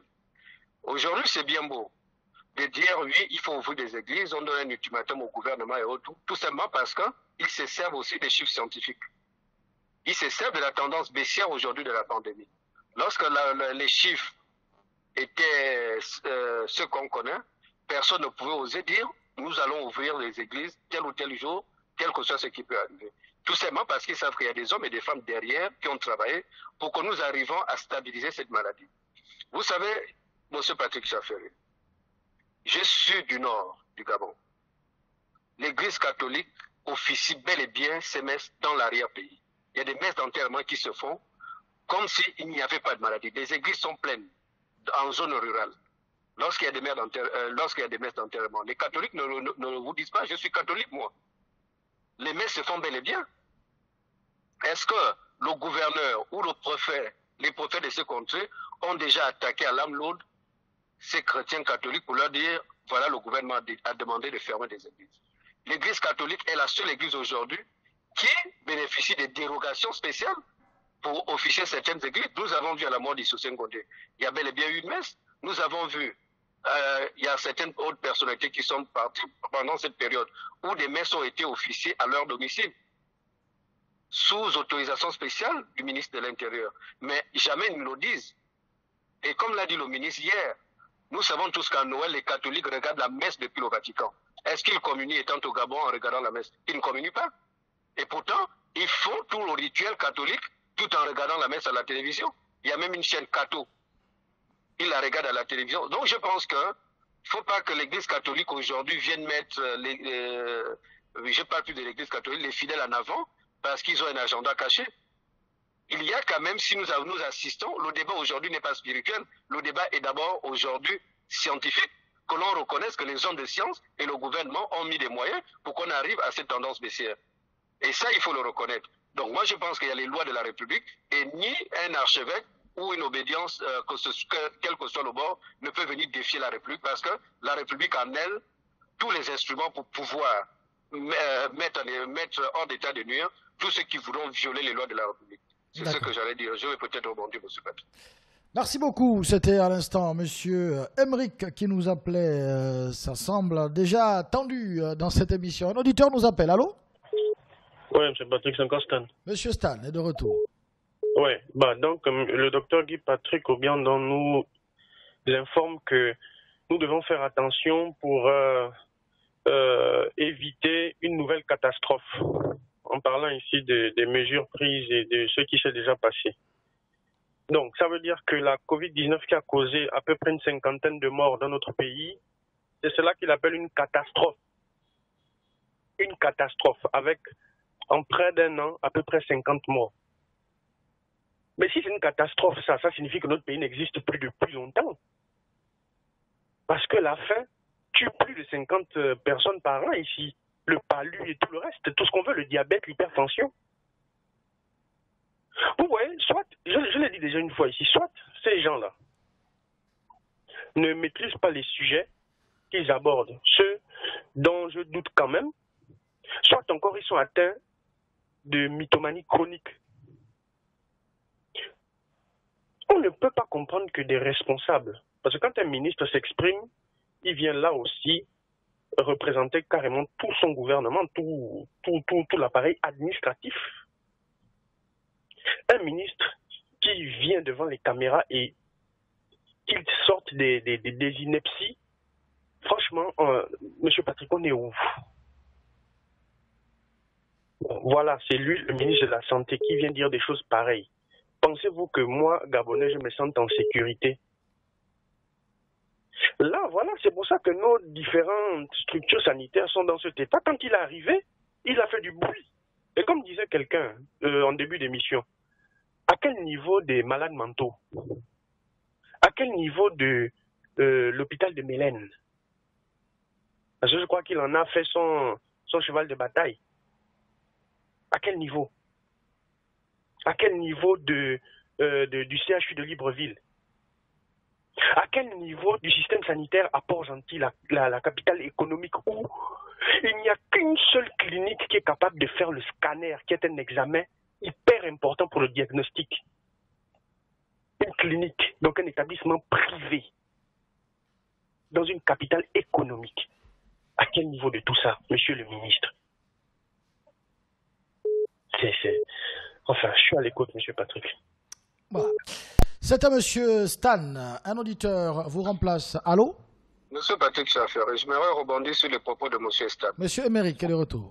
Oui, vous qui connaissez tellement le domaine de la santé, j'espère que vous suivez bien l'actualité. D'abord, premièrement, monsieur Stan dit, est-ce que, quand le ministre dit une catastrophe, est-ce que 54 personnes est une catastrophe? Je dirais, je suis très dessus, monsieur Stan. Parce que vous-même, lorsque certains Gabonais sont tombés au niveau du QG de Ping, c'était moins d'une vingtaine de personnes, vous avez crié au génocide. Là, dans ce même média, vous avez dit oui, les Gabonais sont morts, etc. Et là, vous ne l'avez pas minimisé. Vous avez dit, vous avez crié au génocide. Mais aujourd'hui, du fait que le ministre Guy Patrick Obiang vient de dire, voilà, une cinquantaine de personnes, c'est une catastrophe. Mais dans ce cas, on va parler de catastrophe pour le palu. On parlera de catastrophe pour d'autres maladies également. Monsieur Patrick Chafferi, j'ai dit, je vais prendre monsieur Stanomo et certains auditeurs qui disent que les Gabonais sont morts et que c'est une catastrophe, justice doit être faite. Tout simplement parce que moins d'une cinquantaine de personnes sont tombées au QG de Ping et aujourd'hui, vous voulez minimiser le nombre de Gabonais qui sont morts sous Covid. Ok. Monsieur Stan, vous voulez faire aujourd'hui le bilan de l'arrivée de monsieur Guy Patrick Obiang à la tête du ministère de la Santé. Mais je vais d'abord vous dire quelque chose. Vous pouvez être du ministère de la Santé, mais j'ai bien peur que vous soyez loin de la réalité. Lorsque monsieur Obiang arrive au ministère de la Santé, il convoque toutes les structures sanitaires. pour leur demander désormais, nous allons partir sur la base des projets d'établissement. De projets d'établissement. Ça veut dire le projet d'établissement, c'est cet outil qui donne une orientation, une vision générale de chaque structure sanitaire. Et aujourd'hui, toutes les structures sanitaires sont en train de s'atteler à mettre en place cet outil pour que les budgets 2021 soient validés. La structure sanitaire qui n'aura pas mis en place cet outil ne verra pas son budget être reconduit. Il faut bâtir et il faut aller sur certaines bases. Donc, lorsque vous venez dire à quel niveau le scanner approche, à quel niveau l'hôpital mental et autres, c'est dire que vous ne connaissez même pas le domaine dans lequel vous êtes.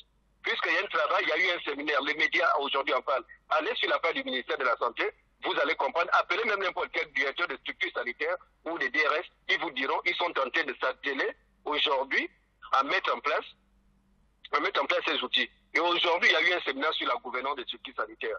Il y a de cela une semaine. Et voilà. Et dans son plan d'action prioritaire, il était question de l'opérationnalisation des départements sanitaires. Donc, il y a un travail qui est en train de se faire et ces travaux seront rendus d'ici peu. Donc, ne venez pas à la télévision faire comme si rien n'était. Monsieur Obiang a parlé hier. Vous avez un problème personnel avec lui? Parce qu'il a dit ce qu'il pense, parce qu'il a dit ce que le gouvernement pense et vous estimez que ce qu'il a dit était faux. Lorsqu'il y a eu le premier cas de malade Covid, monsieur Obiang porte-parole, vous l'avez insulté à la télévision. Vous avez tout dit sur ce monsieur-là. Que voilà, et autres, ils étaient en train de mentir, voilà, la maladie n'était pas celle-ci ou celle-là. Mais lorsque les Gabonais, lorsque la maladie a pris toutes les familles, monsieur Stas, vous n'êtes pas venu à l'antenne dire oui, effectivement, la maladie existe. Bien au contraire. Donc, ne confondons pas nos positions aujourd'hui d'hommes politiques. Voilà. Donc, ne venez pas aujourd'hui du fait de nos appartenances politiques vouloir venir s'aimer de la zizanie. D'accord, on a bien. Le gouvernement fait quand même de la pédagogie dans sa communication. On a bien compris. Monsieur est resté constant dans ses dires. Ok, je reviendrai, monsieur Patrick Chaffel. Merci beaucoup. Voilà, 066 21 91, c'est la tribune des auditeurs. Ici, on parle de tous les sujets qui touchent la République. On va prendre un auditeur qui est en ligne. Allô? Oui, monsieur Patrick. Oui? Oui, c'est monsieur Michel Lozangue. Monsieur Michel qui nous appelle Lozangue. Monsieur Émeric, je vous vois comme sous une tente en train de défendre des raisons politiques. Ici, nous ne sommes pas en politique. Ici, on ne fait pas la politique. Quand on parle de 50 morts, et même là, Dieu seul, certaines personnes, on sait comment ça s'est passé dans les hôpitaux. Il n'y en a pas de pandémie ici au Gabon.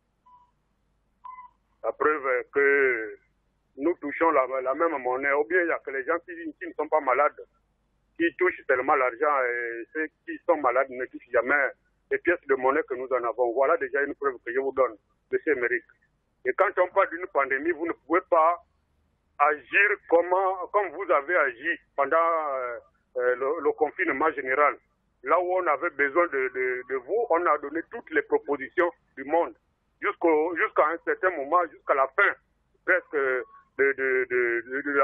du confinement général, il y avait toujours, jusqu'à présent, il y a des gens qui ont des kits alimentaires qui se sont servis de ça. Or ceux qui en avaient besoin. Et la nourriture qui a été donnée, tout ce qui a été donné comme pour survivre pendant cette soi-disant pandémie que vous appelez, parce que moi je n'appelle pas ça pandémie, on peut appeler ça ailleurs, où ça s'est passé, on a vu des gens, des morts, et ça s'est transporté vraiment par milliers. Voilà ce qu'on appelle une catastrophe.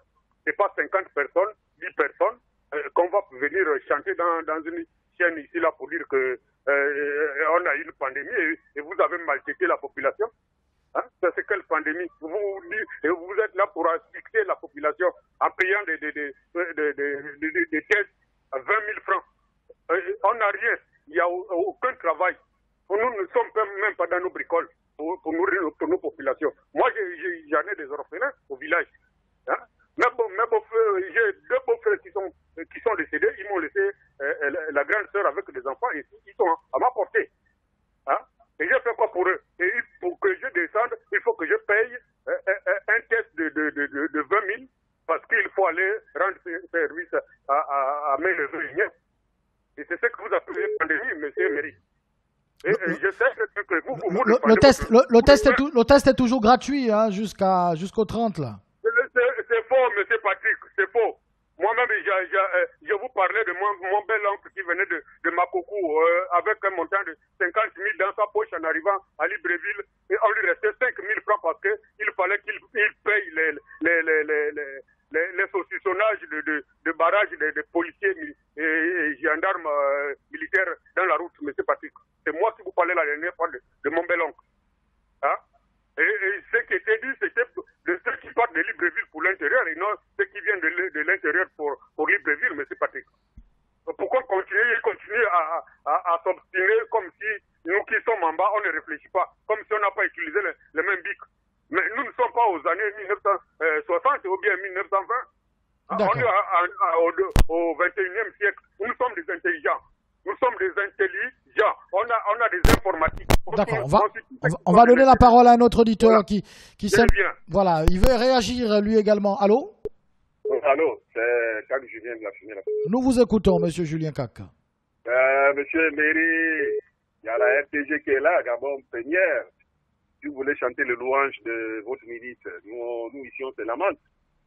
Allez-y à Gabon Première, vous allez chanter les louanges comme vous voulez. Mais quand il y a des choses qui ne sont pas vraies, c'est quand même nécessaire de venir corriger un certain nombre de choses. La population attend quoi? Les résultats, nous on s'en... Bon, enfin, moi je ne vois pas l'importance de me dire que...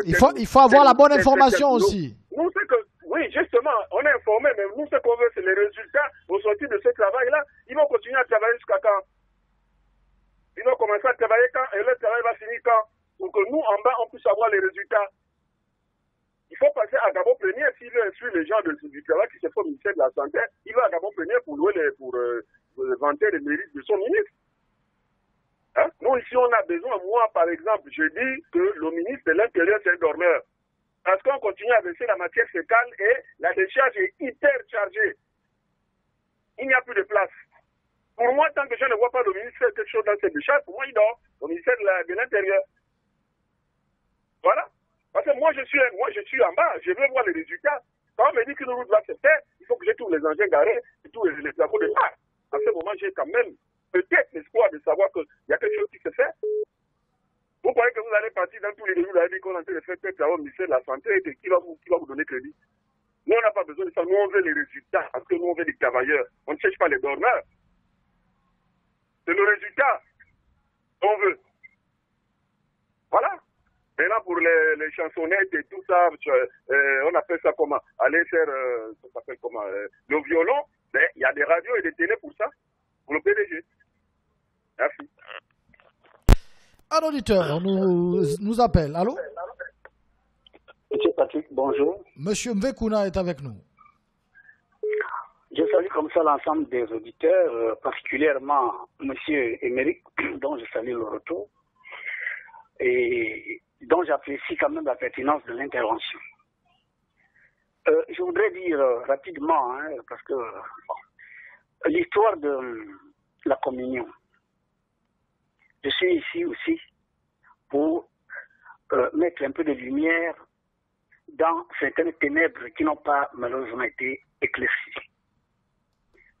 Les catholiques, pour ne pas parler d'eux, se sont appropriés la personnalité de Jésus-Christ. Et c'est là que, malheureusement, le dérapage a commencé. Jésus-Christ n'était pas une affaire de communauté. Jésus était universel. C'était Christ incarné dans un corps humain. Christ n'est pas que l'affaire des chrétiens. Christ est bouddhiste, Christ est confucianiste, Christ est taoïste, Christ est tibétain, Christ est hindouiste, Christ est même dans nos rites animistes, au bouddhisme, partout. Christ est l'union du Père et du Fils.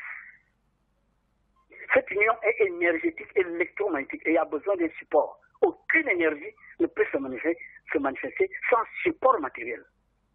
Si les uns utilisent le pain pour relier, n'est-ce pas, Christ à l'homme, d'autres utilisent les bougies, d'autres utilisent les encens, d'autres utilisent des pierres. J'en sais quelque chose. Monsieur MV, L'Eucharistie, c'est quand même un élément cultuel important dans l'Église catholique. Un auditeur parlait de la transsubstantiation, qui est ce phénomène surnaturel, qui fait que en consommant le pain, c'est le Christ finalement que. Oui, monsieur Patrick, si vous me laissez aller jusqu'au bout, je crois que vous n'aurez pas besoin de vous interroger après. Laissez-moi. Non, c'est par rapport au temps. Je voulais que vous arriviez directement à l'essentiel. Mais justement, je suis en train de vous dire que Christ, parce que l'Eucharistie, qui l'a institué? Mais c'est Jésus-Christ. Mais je vais vous informer que ce rituel, chez les catholiques, est resté inachevé.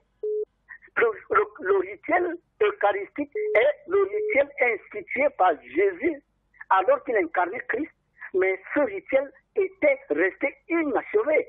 Nous,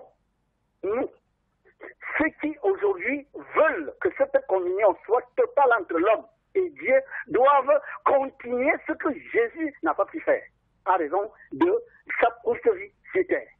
Et cela se fait dans les écoles de mystère. Voilà pourquoi le ministre de la Santé, qui, je suis sûr, est un franc-maçon, il sait de quoi il parle. Donc moi, je voudrais que vous dépassiez ce niveau-là, pour ne pas affaiblir, n'est-ce pas, les âmes humaines. Parce que si vous affaiblissez les âmes humaines en disant que si vous n'allez pas à l'église, Dieu ne peut plus intervenir, si on ne va pas à l'église, on ne peut plus communier, la Bible dit que si deux, trois d'entre vous se trouvent, nous sommes là, tout ça là, dépasser ça, parce que je vais vous dire une chose, l'histoire de deux ou trois d'entre vous se trouvent, je serai au milieu de vous, est tout à fait métaphorique. C'est un symbolisme. Il ne faut pas prendre cette phrase de façon littérale. Deux ou trois d'entre vous, il s'agit du corps, l'âme et l'esprit. Si les trois sont harmonisés pour demander quelque chose à Yahvé, à travers Christ, c'est-à-dire à travers la communion avec cette énergie qui nous vient du centre de notre système solaire, en tout cas ça s'accomplit. Donc il ne faut pas voir là-dedans une union physique, il s'agit d'une union spirituelle de vos trois corps. Donc on ne va pas se lamenter là-dessus. Moi je voudrais que vous dépassiez ce niveau-là. D'accord, monsieur. Oui, laissez-moi terminer. Je vais dire à mes chers frères, compatriotes qui sont catholiques. De toutes les façons, le gouvernement n'a pas dit l'Eucharistie est terminée au Gabon. Il n'a pas dit ça. Il n'a pas suspendu ou bien supprimé l'Eucharistie.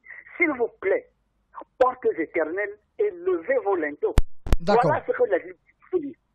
Essayez de dépasser ça. Laissez le gouvernement. Il arriverait à un moment donné où le gouvernement sera obligé de vous laisser faire votre office religieux sans restriction. Ne cherchez pas la confrontation. D'accord. Merci beaucoup, monsieur Vekuna. Un auditeur remplace monsieur Vekuna. Un auditeur en ligne, allô? Oui, monsieur Patrick Chaffel, c'est monsieur Émeric Kerosien. Vous avez évoqué l'Eucharistie tout à l'heure. Je ne m'arrête pas m'étendre sur ça. Vous avez évoquer l'Eucharistie qui est vraiment au centre du cérémonial catholique. Est-ce que les catholiques, en dehors des églises, ne donnent pas l'Eucharistie aux malades, aux fidèles? Je vous ai dit, je suis catholique, je suis né dans le catholicisme. Ils donnent la communion aux prisonniers, aux malades, ils peuvent se déplacer. Et en période de pandémie, je pense que l'Église peut déployer des moyens, effectivement, pour aller auprès de leurs fidèles, donner cette communion. Pourquoi ils ne le font pas? Mais est-ce que c'est autorisé? Est-ce que c'est autorisé, justement? Écoutez-moi, Jésus lui-même a dit dans la Bible, il a dit à ses disciples, allez partout dans les nations apporter la bonne nouvelle. Il n'a pas demandé aux hommes de venir trouver ses disciples. Pourquoi les prêtres ne se déplacent pas aller dans des quartiers, prier pour des gens? Il faut forcément qu'on prie dans des églises. Est-ce que le ministère, par exemple, est-ce que le gouvernement serait prêt à accorder cela aux hommes d'église? Quoi, monsieur Patrick Chaffel, si déjà le ministère, s'il y a des caravanes médicales, si des gens se déplacent et autres, ou si les églises catholiques déploient une stratégie pour que les prêtres ou les hommes de Dieu puissent aller auprès des fidèles des populations, faire comme mieux ce qu'ils peuvent comme mieux, pourquoi le gouvernement va l'interdire? Il y a des week-ends politiques. Par exemple, il y a des week-ends politiques, est-ce qu'on a interdit cela? Et le ministre a bien dit qu'il y a des dérogations. Monsieur Patrick Chaffel, je vous ai dit, je suis du Nord. Vous mettez juste à partir de PK12, vous mettez jeudi à partir de PK12 jusqu'à vendredi, vous allez voir le nombre de corps qui vont au Nord. Et on n'enterre jamais un nordiste sans qu'il y ait une messe d'enterrement. Et c'est 3 ou 4 prêtres catholiques qui sont là, qui officient la messe, les gens sont à l'église, et c'est comme si on n'était pas en pleine pandémie, mais jamais le gouvernement n'a frappé ces gens-là. Donc que l'église catholique aujourd'hui ne vienne pas, et l'église catholique aujourd'hui, la seule église qui bénéficie plus de la subvention de l'État, contrairement à d'autres églises. L'église catholique est financée par le gouvernement. Ça, vous le savez. Donc, qu'ils ne viennent pas embêter les gens, ce n'est pas un problème ce n'est pas un problème de dire l'Eucharistie ou quoi que ce soit. C'est tout simplement parce que les fêtes de fin d'année arrivent, et c'est souvent la période de moisson où les fidèles donnent beaucoup, il y a les fêtes de Noël qui arrivent, etc., qui le disent. Bon, c'est un peu réducteur quand même. C'est un peu réducteur quand même de penser comme ça. Non, oui, monsieur Platique, et ça c'est aussi réducteur lorsqu'un archevêque, un homme de Dieu, qui est quand même avec une certaine sagesse, veut venir défier l'autorité de l'État. Et ça, nous disons non. D'accord, d'accord. 066 21 91 16. Un auditeur nous appelle au 0. Déjà il est en ligne. On va le prendre à l'eau.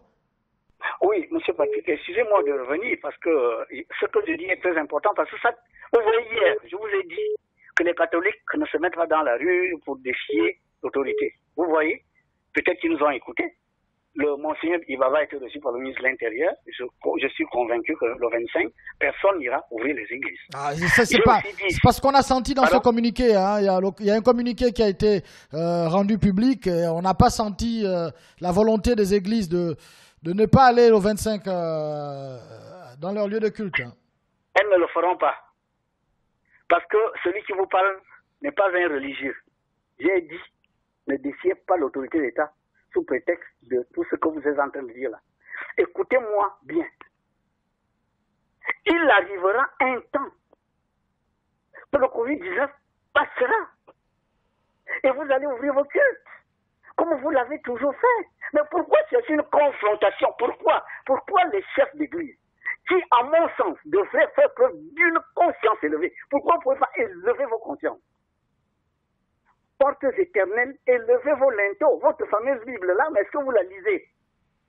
Mais vous voulez jeter le peuple en pâture, le pasteur va fuir. On va attraper la femme de quelqu'un, l'enfant de quelqu'un. On va lui dire, monsieur, c'est 5 millions d'amende. Je vous ai toujours dit que les gens qu'on emprisonne, qui vont là-bas, j'ai déjà vu le peuple gabonais aller se mettre devant la prison en disant, puisque vous avez attrapé tel, attrapez-nous tous. Pourquoi vous voulez faire ça? Est-ce que le pasteur est responsable de la vie des individus? Avant de venir à l'église, on est d'abord un citoyen. Avant de venir à l'église, on a une famille.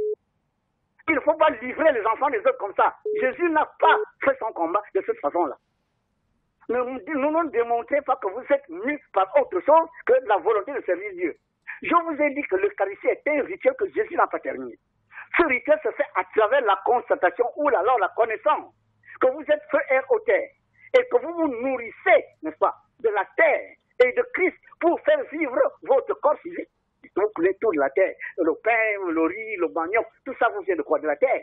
Il y a aussi les os de la terre, l'âme. Il y a aussi, n'est-ce pas, l'esprit qui est les rayons du soleil qui vous bercent chaque matin. Vous voyez bien que cette communion peut être faite à travers ce qui entre au-dedans de nous, la nourriture. L'Eucharistie ne doit pas être cérémonielle. Non, l'Eucharistie, pour ceux qui savent ce que c'est, est quotidienne. Chaque fois que vous mangez, vous ferez ceci en mémoire de moi. Ça veut dire pensez toujours à Christ. Dès que vous pensez à Jésus-Christ, c'est terminé. Il est là dans votre nourriture. Il est là dans votre café. Il est là dans tout ce qui entre dans votre bouche. Parce que cela nourrit vos corps, âme et esprit. Il faut comprendre les choses comme ça. La connaissance. D'accord. N'enfermez pas les gens dans un œuf en disant, bon, on vous interdit d'aller à l'église, on ne veut plus le Dieu au Gabon. Après, les gens descendent dans la rue, on attrape les femmes des gens, on les amène. Merci, monsieur MV. Merci, monsieur MV. Voilà. On va prendre un auditeur qui nous envoie un message. Il dit bonjour, monsieur Émeric, toujours égal à lui-même, l'homme au parti pris. Je vais toujours rappeler ici que c'est lui qui avait dit que le gouvernement avait tout mis en place pour le coronavirus, pour que le coronavirus ne rentre pas au Gabon. Où en sommes-nous aujourd'hui? Un autre auditeur nous écrit, il dit alors bonjour s'il vous plaît, vous parlez très mal et vous prenez la part du ministre qui est votre parent. Je sais que vous êtes pédégiste, c'est tout. Il y a un autre auditeur qui dit monsieur Émeric, je pense qu'ici on vient pour parler de ce qui nous turlupine et non venir provoquer les autres. Si tu es PDG et que tu n'es pas d'accord, reste chez toi tranquillement. Un autre auditeur écrit, est-ce que ce sont des adultes qui nous dirigent ou bien on comprend que ce gouvernement n'écoute que le langage de la grève. C'est vraiment triste. C'est Cassidy. Monsieur Bilé Binze avait dit 3 morts, monsieur Émeric.